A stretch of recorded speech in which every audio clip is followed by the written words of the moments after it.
പ്രിയമുള്ളവരെ, വചനജ്വാല 1033 ദിനത്തിലേക്ക് പ്രവേശിക്കുന്ന ഇന്ന് ജൂൺ 29 ശനിയാഴ്ച എല്ലാവർക്കും സുന്ദരമായ ഒരു സുപ്രഭാതം ആശംസിക്കുന്നു. ഇന്നത്തെ വചന വായനയിൽ എസ്തേറിന്റെ പുസ്തകം 2-ാം അധ്യായം 1 മുതലുള്ള തിരുവാക്യങ്ങളാണ് നാം ശ്രവിക്കുക. എസ്തേറിന് രാജ്ഞീപദം. കോപം ശമിച്ചപ്പോൾ അഹസ്വേരോസ് രാജാവ് വാഴ്ത്തിയെയും അവളുടെ പ്രവൃത്തിയെയും അവൾക്കെതിരെ പുറപ്പെടുവിച്ച കൽപ്പനയെയും ഓർത്തു. രാജാവിനെ സേവിച്ചിരുന്ന ഭൃത്യന്മാർ പറഞ്ഞു, സൗന്ദര്യമുള്ള യുവകന്യകമാരെ രാജാവിനു വേണ്ടി അന്വേഷിക്കട്ടെ. രാജ്യത്തെ സകല പ്രവശ്യകളിലും രാജാവ് സേവകന്മാരെ നിയമിച്ചാലും അവർ സ്ത്രീകളുടെ ചുമതല വഹിക്കുന്നവനും രാജാവിന്റെ ഷണ്ഡനുമായ ഹെഗായിയുടെ നേതൃത്വത്തിൽ തലസ്ഥാനമായ സൂസായിലെ അന്തപുരത്തിൽ സൗന്ദര്യമുള്ള സകല യുവകന്യകമാരെയും കൊണ്ടുവരട്ടെ. അവർക്ക് വേണ്ട ലേപന വസ്തുക്കളും കൊടുക്കട്ടെ. രാജാവിനെ ഇഷ്ടപ്പെടുന്ന കന്യക വാഷ്ടിക്ക് പകരം രാജ്ഞിയാകട്ടെ. ഇത് രാജാവിന് ഇഷ്ടപ്പെട്ടു. അവൻ അങ്ങനെ ചെയ്തു. തലസ്ഥാനമായ സൂസായിൽ മൊർദെഖായി എന്നൊരു യഹൂദനുണ്ടായിരുന്നു. അവൻ ബെഞ്ചമിൻ ഗോത്രജനായ കിഷിന്റെ മകൻ ഷിമിയായുടെ മകനായ ജായീറിന്റെ മകനായിരുന്നു. ബാബിലോൺ രാജാവായ നബുക്കദ്നേസർ യൂദ രാജാവായ യാക്കോണിയോടൊപ്പം ജെറൂസലേമിൽ നിന്ന് തടവുകാരെ കൊണ്ടുപോയവരുടെ കൂട്ടത്തിൽ അവനും ഉൾപ്പെട്ടിരുന്നു. അവൻ തന്റെ പിതൃ സഹോദരന്റെ മകളായ ഹാസായെ, അതായത് എസ്തേറിനെ വളർത്തിയിരുന്നു. അവൾക്ക് അപ്പനും അമ്മയും ഇല്ലായിരുന്നു. ആ യുവതി രൂപവതിയും സുമുഖിയും ആയിരുന്നു. മാതാപിതാക്കൾ മരിച്ച അവളെ മൊർദെഖായി സ്വന്തം മകളായി സ്വീകരിച്ചു.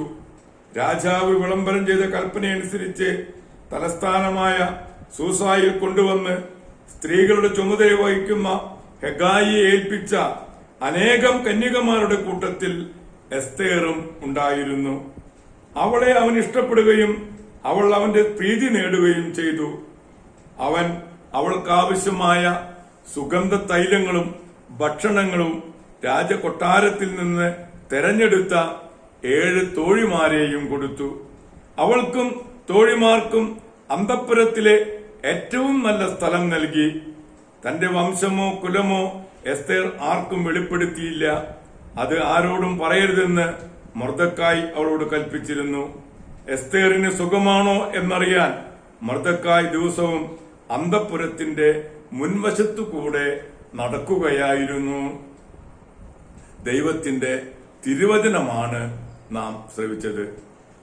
പ്രിയമുള്ളവരെ, ഇന്ന് നമുക്കേറെ സുപരിചിതരായ 2 മഹത് വ്യക്തികളുടെ ഓർമ്മ ദിനമാണ് നാം ഇന്ന് ആചരിക്കുക.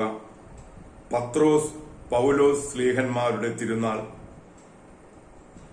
അന്ത്രയോസ് ശ്ലീഹായുടെ അനുജനും യവനാന്റെ മകനുമായ ശെമയോൻ ഗലീലയിൽ ജനിച്ചു.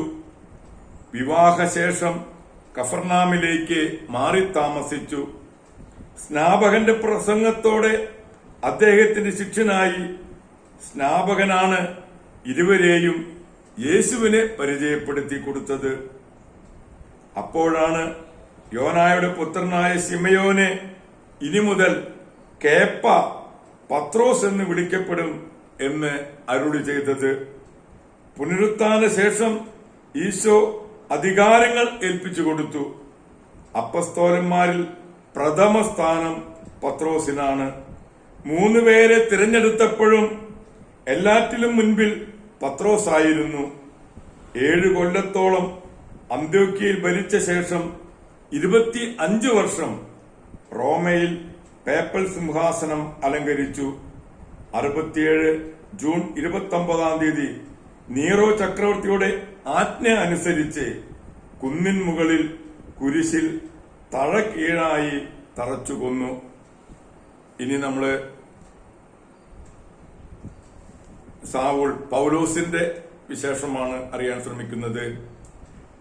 ബെഞ്ചമിൻ ഗോത്രജനായ സാവൂൾ കർത്താവിന്റെ ശിഷ്യരെ കൊന്നെടുക്കുമെന്ന ഭീഷണി മുഴക്കി ജീവിച്ചയാളാണ്. ഡമാസ്കസിലേക്ക് പോകുമ്പോൾ യേശുവിന്റെ ദർശനത്താൽ മർദ്ദകനായ സാവൂൾ പൗലോസായ കഥ എല്ലാവർക്കും സുപരിചിതമാണല്ലോ. അനനിയാസിൽ നിന്നും സ്നാനം സ്വീകരിച്ച് കുറെ ദിവസം ഡമാസ്കസിൽ താമസിച്ച് ക്രിസ്തുവിന്റെ ദൈവത്വം പ്രസംഗിച്ച് യഹൂദരുടെ വിശേഷപാത്രമായി 14 ലേഖനങ്ങൾ പല സഭകൾക്കുമായി എഴുതി 57 ബന്ധനസ്ഥനായി 67 തലവെട്ടപ്പെട്ടു. ഇത്രയുമാണ് ചരിത്രം. 3 പ്രാവശ്യം ശിരസ് കുതിച്ചു ചാടിയെന്നും ഓരോ സ്ഥലത്തും ഓരോ ഉറവയുണ്ടായി എന്നുമാണ് ചരിത്രത്തിൽ രേഖപ്പെടുത്തിയിരിക്കുന്നത്. നമുക്കിന്ന് പത്രോസ് പൗലോസ് സ്ലീഹന്മാരുടെ മധ്യസ്ഥം യാചിച്ച് നമ്മൾ ഇന്നത്തെ നല്ല ദിവസത്തേക്ക് നമുക്ക് പ്രവേശിക്കാം.